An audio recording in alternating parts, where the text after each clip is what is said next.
justify as a form of self-defense. Mike Isaacson is a professor at John Jay College of Criminal Justice. He founded the Antifa group Smash Racism DC, and he joins us tonight. Professor, thanks for coming on. Hi, how you doing? Thank you for having me. So your position, tell me if I'm mischaracterizing this, is people you define as fascists do not have free speech rights.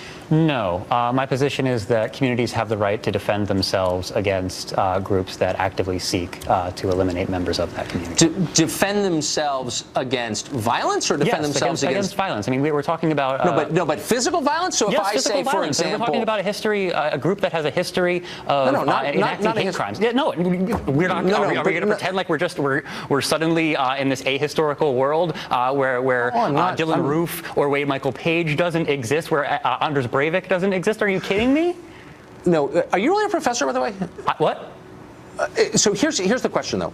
Is it past statements that have espoused violence, or is it acts of violence? It's so both. could you? It's both. I mean, we're talking about. Hold on. Let me just finish my question. Could you commit violence against me if you thought that I had a history of saying things that you imagined were violent? I would never commit violence against you. I actually, when I was younger, I was a libertarian, and I actually looked up to you when you were a libertarian. Okay, but let's take me out of this. Okay. Let's just, I want to know, like, the concept of self-defense is a legal concept, but it's also got, like, a long history and tradition in common law. So the idea is, if I'm hitting you, if I strike you physically, if I physically commit violence against you, you have a right to commit violence back in order to protect yourself or your property.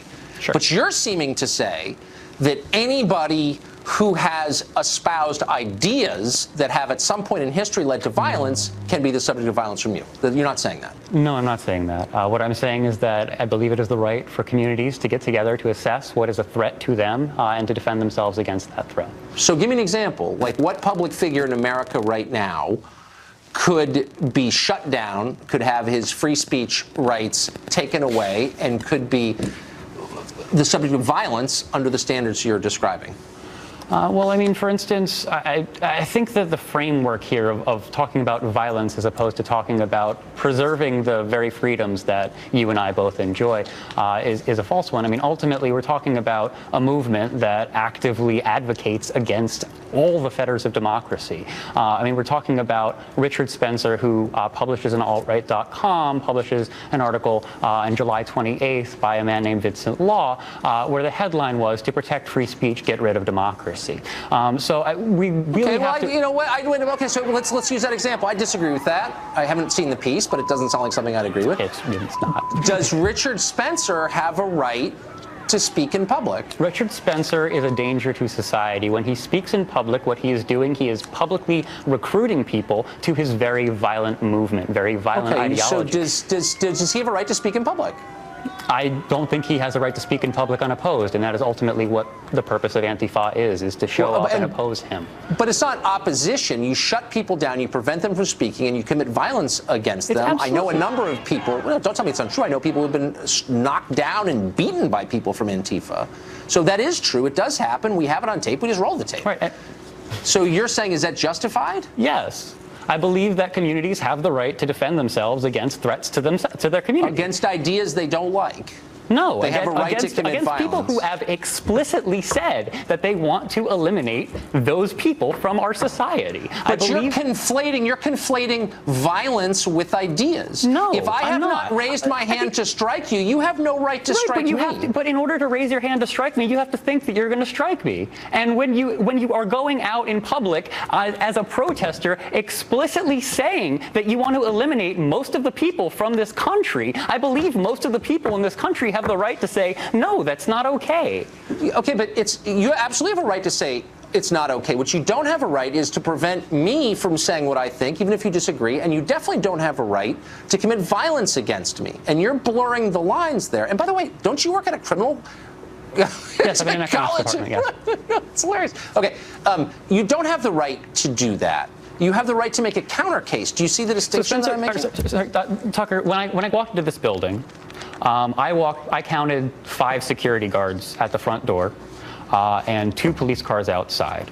Are you going to tell me that the violence that they would enact against someone who is looking to do you or any number of the people that work here harm, are you going to tell me that the violence that they enact to protect preemptively the staff that are protected also by the barricades that you have. I don't even know what you're talking. I'm honestly not following you. Are you pretending that you don't have security? Well, I actually don't have security, but there is security at there's security our building, in your building, for sure. And there's security at lots of buildings. And the reason that there is security in your building is, no, the reason that you have security is because ultimately that security provides a space for nonviolent civil discourse, which is ultimately what we want. Oh, no, slow down. There are a million distinctions here, but you don't own the public square.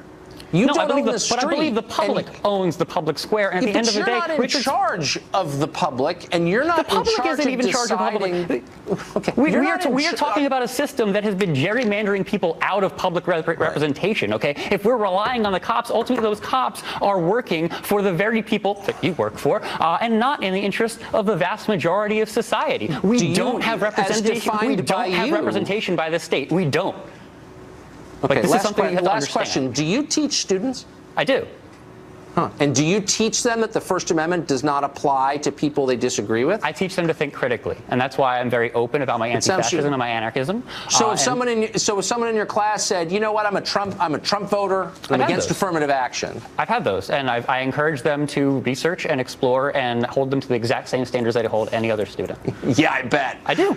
Yeah, I had an alt-right supporter actually in my class last semester. Yeah. I worked with him on his papers. He started off kind of bad at citation. I got him better at citation, and he wrote a paper that was an A paper.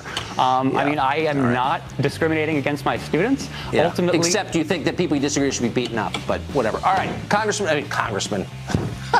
Close, Professor. Thanks for